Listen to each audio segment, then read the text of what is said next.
बिस्मिल्लाहिर्रहमानिर्रहीम। अस्सलामुअलैकुम स्टूडेंट्स। आज हम यूनिट नंबर 12 के दो डेफिनेशंस ऑलरेडी भी आप कर चुके हैं कि what is bisector of an angle. जाविया का नासफ क्या है। Angle bisector is the ray which divides an angle into two equal parts. यानी किसी जाविया की नासफ शुआ से मुराद ये है एक ऐसी शुआ जो दिए गए जाविया को दो बराबर हिस्सों में तकसीम करे। बड़ी सादा सी बात है। देखें, एक है शुआ ए बी, एक शुआ है बी सी।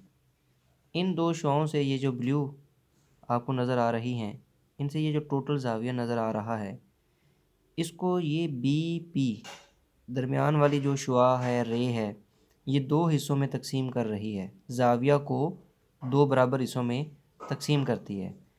तो ये शुआ जो बी पी है, इसको हम कहेंगे bisector of angle A B C. A ray BP is the bisector of angle ABC। यानी कि जो शक्ल में शुआ BP है, ये जो रेड लाइन वाली जाविया ABC की नासफ शुआ है, यानी ये एंगल बाइसेक्टर है। तो अब ज़रा ये एक चीज़ गौर से देखें। एंगल ए बी पी जो ऊपर वाला ये इतना सा एंगल छोटा सा जाविया है, ये बराबर है एंगल पी बी सी। ये जो नीचे जाविया है इसके, यानी ये दोनों जाविये फिर आपस में बराबर होंगे। कि एंगल बाइसेक्टर क्या है कि एक ऐसी रे शुआ जो किसी दिए गए जाविया को दो बराबर हिस्सों में तकसीम कर दे, उसको डिवाइड कर दे टू इक्वल पार्ट्स में, वो बाइसेक्टर ऑफ एंगल कहलाएगी। इसके बाद है बेटा right bisector of a line segment. किताए ख़त का अमूदी नासफ। A line L is called a right bisector of a line segment AB if L is perpendicular to the line segment and passes through its midpoint। यानी कि एक ख़त L, ये एक ख़त है L, क्योंकि इसके दोनों तरफ आप देख सकते हैं ये एरो लगा हुआ है, ये एक ख़त है। इसको हम किसी किताए ख़त ए बी का अमूदी नासफ कहेंगे। ये किताए ख़त है ए बी। किताए ख़त के दो सिरे हैं ए और बी, आपको नज़र आने चाहिए। ए बी किताए ख़त है, इसका अमूदी नासफ ये है लाइन ख़त एल। क्यों कि अगर एल किताए ख़त ए बी पर अमूद हो, पहली शर्त, ये ख़त एल ए बी पर अमूद है। देख सकते हैं ये 90 डिग्रीज़ का एंगल, अमूद से मुराद यही है कि लाइन एल और ए बी लाइन सेगमेंट में 90 डिग्रीज़ का एंगल बने और किताए ख़त के वस्ती नुक्ता में से भी गुज़रे। ऐसा नहीं है कि ये लाइन यहाँ पे भी तो परपेंडिकुलर हो सकता है, लेकिन इस जगह पर ये फिर ए बी के दो बराबर हिस्से नहीं होंगे। यानी कि एक ऐसी लाइन ख़त जो किसी किताए ख़त को दो बराबर हिस्सों में तकसीम करे और उस पर अमूद हो, ऐसी लाइन को right bisector of line segment कहेंगे। यानी कि ऐसे ख़त को किताए ख़त का अमूदी नासफ कहेंगे। तो इसके लिए ज़रूरी है दो शराइत हैं यहाँ पे। राइट बाइसेक्टर का दूसरा नाम परपेंडिकुलर बाइसेक्टर भी है। तो अमूदी नासफ से बेटा मुराद उसमें दो ख़ास शराइत हैं कि वो अमूदी नासफ, एक तो ये है कि वो किताए ख़त पर अमूद हो, दूसरा किताए ख़त के वस्ती नुक्ता से गुज़रे। वस्ती नुक्ता दरमियानी नुक्ता में से गुज़रेगा वो ख़त, तो फिर उस लाइन सेगमेंट के दो हिस्से होंगे, ए से एम और एम से बी। ये दोनों आपस में मेजरमेंट्स, यानी ये किताए ख़त आपस में बराबर हैं। तो आइए रिव्यू एक्सरसाइज यूनिट नंबर 12 यानी कि आधा मश्क, इसको सॉल्व करते हैं। इसमें क्वेश्चन नंबर 4 है, the given triangle A B C, ये जो बड़ी ट्रायंगल ए बी सी है, इज़ इक्विलेटरल ट्रायंगल।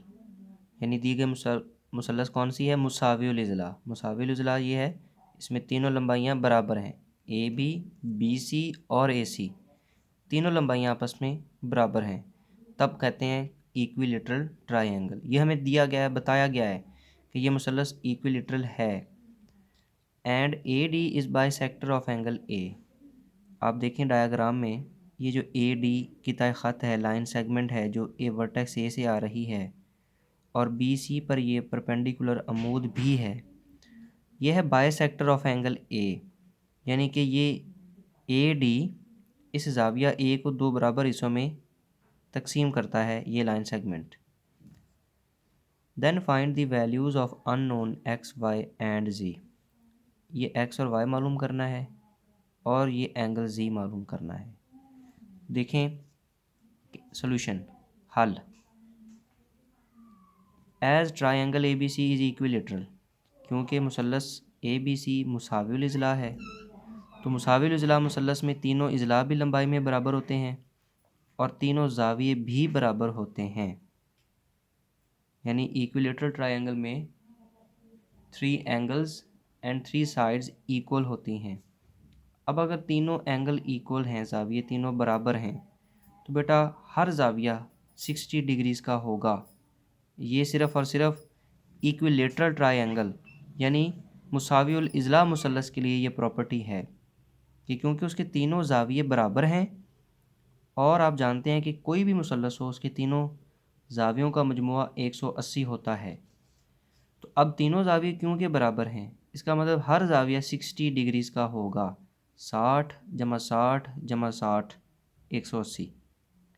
तो लिहाजा एंगल ए, एंगल बी और एंगल सी तीनों हर एक जाविया 60 डिग्रीज़ का होगा। तो लिहाजा फिर एंगल बी जो कि उसने डायाग्राम में जी से ज़ाहिर किया है, तो जी की वैल्यू आपको 60 मिल जाएगी। इस तरह एक नामालूम हमने जी मालूम कर लिया। अब चलते हैं एक्स और वाई की तरफ। क्योंकि ज़ाविया ए का नासफ ये जो ए डी है किताए ख़त, ये इस ज़ाविया को दो हिस्सों में तकसीम कर रहा है और ज़ाविया ए टोटल 60 डिग्रीज़ का है। ज़ाविया ए टोटल 60 का है, ये हम ऊपर कह चुके हैं। और ज़ाविया ए को दो हिस्सों में तकसीम करने से एक्स और वाई ये दो हिस्से जो हैं दोनों जमा करने से आंसर कितना आएगा 60।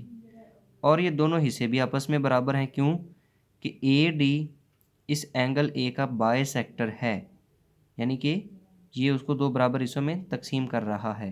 तो फिर एक्स और वाई दोनों इक्वल हैं, लिहाजा हर एक कितने का आएगा 30-30 का। बड़ा सिंपल सा क्वेश्चन। तो यहाँ पे आपने इसको सॉल्व कैसे करना है, असल बात ये है कि एंगल ए जो है वो बराबर है 60 के और डायाग्राम में एंगल ए के दो हिस्से हैं एक्स और वाई, तो यानी X plus Y is equal to angle A और एंगल ए की मेजरमेंट है 60। तो फिर एंगल एक्स और वाई आपस में क्योंकि बराबर हैं ये दोनों हिस्से, इसलिए हम लिख सकते हैं X is equal to Y. तो ये एक्स बराबर वाई यहाँ पर आप पुट करें तो वाई की जगह पे हम एक्स लिख सकते हैं, क्योंकि जितना एक्स है उतना ही वाई है। राइट हैंड साइड में ए की जगह पर उसकी मेजरमेंट 60 लिख दें, ये हो जाएगा ऐड होके 2x। हमने x मालूम करना है, 2 उधर जाके डिवाइड 60/2 आंसर 30। तो x की मिकदार 30 आ गई। तो क्योंकि x और y बराबर हैं लिहाजा y की वैल्यू भी 30 होगी इक्वेशन 1 से। अब इसकी साथ रीज़न लिखनी है आपने। असल जो बात है कि क्वेश्चन सॉल्व करना तो बहुत, आप ये एक तरह का MCQs है, लेकिन आपने प्रॉपरली अटेम्प्ट कैसे करना है, असल बात ये है कि since A D is bisector of angle ए, क्योंकि ए डी जाविया ए का नासफ है, इसलिए हम कह रहे हैं कि जाविया एक्स जमा वाई बराबर है एंगल ए। तो एक्स बराबर है वाई, क्योंकि ये दोनों एंगल आपस में बराबर हैं। क्यों बराबर हैं उसके ये रीज़न बताई कि ए डी एंगल ए का बाइसेक्टर है। तो लिहाजा जी हम पहले ही मालूम कर चुके हैं 60, एक्स और वाई हर एक 30 है, ये एट दी एंड आप लिखेंगे। और हमारा लास्ट क्वेश्चन आज के लेक्चर का है बेटा question number 5। In the given congruent triangle LMO and LNO find the unknown X and M. देखिए आपको मुसल्लस LMO, ये एक छोटी मुसल्लस जो आपको नज़र आ रही है, और दूसरी LNO, ये दूसरी मुसल्लस आपको नज़र आनी चाहिए। ये दो मुतमासल मुसलसान है, क्वेश्चन में गिवन है। तो हमने नामालूम x और m मालूम करने हैं। आइए सॉल्यूशन की तरफ देखें। Since triangle LMO is congruent to triangle LNO, क्योंकि ये दो मुसलसें क्वेश्चन में गिवन है कि ये दोनों मुतमासल हैं। अगर ये दो मुसलसल मुतमासल हैं तो फिर इनके कॉरस्पॉन्डिंग एंगल एंड साइड्स मुतनाज़रा इज़ला और ज़ाविये वो भी मुतमासल होंगे। तो फिर क्या होगा कि ये जो measurement of L M side है, ये साइड एल एम, ये कांग्रुएंट होगी दूसरी मुसल्लस की साइड एल एन के। क्यों हम ये कह रहे हैं ये दोनों आपस में कांग्रुएंट हैं, हालांकि ये बताया नहीं गया। ये इसलिए बराबर मुतमासल हैं। देखें इस मुसल्लस में ये 90 डिग्रीज़ का एंगल बन रहा है, ये अलामत परपेंडिकुलर की 90 डिग्रीज़ ज़ाविये की है। 90 दर्जे के सामने वाला जो ज़िला साइड होती है वो बेटा होती है हाइपो वतर। इस मुसल्लस का वतर एल एम। तो इस मुसल्लस में भी यहाँ पे ही ओ पर 90 डिग्रीज़ का दूसरी जानब एंगल बन रहा है, तो इसके सामने वाली साइड है एल एन, तो इस मुसल्लस का ये वतर है। तो क्योंकि दोनों मुसलसें कहा गया है मुतमासल हैं, तो फिर इनके जो मुतनाज़रा इज़ला होंगे यानी कि इसका वतर और इसका वतर वो भी आपस में मुतमासल होंगे। लिहाजा यही इसकी रीज़न लिखेंगे, कॉरस्पॉन्डिंग साइड्स ऑफ कांग्रुएंट ट्राइएंगल्स कि यानी मुतमासल मुसलसों के मुतनाज़रा इज़ला। एल एम क्वेश्चन में गिवन है 2x+6 ये वैल्यू लिखें और एल एन 18 वो लिखें। हमने x मालूम करना है, 6 ले जाएं राइट साइड में, -18 - 6 12, ये 2 मल्टीप्लाई हो रहा है राइट साइड में, 12 के नीचे डिवाइड होगा, 12 को 2 पर डिवाइड करते हैं, आंसर आपको x का मिल गया 6। एक नामालूम मालूम हो गया। अब आगे similarly measurement of O M is equal या congruent to measurement of O N. देखें इस मुसल्लस में ये ओ एम बेस कायदा है, तो इस मुसल्लस में ओ एन ये कायदा है, तो फिर दोनों मुतनाज़रा जो कायदे हैं बेस हैं वो भी आपस में कांग्रुएंट मुतमासल होंगे। फिर वही रीज़न लिखें कि कॉरस्पॉन्डिंग साइड्स ऑफ कांग्रुएंट ट्राइएंगल्स के मुतमासल मुसलसों के मुतनाज़रा इज़ला। ये रीज़न्स आपने साथ रेफरेंस ज़रूर लिखने हैं, इसी के आपको नंबर मिलेंगे।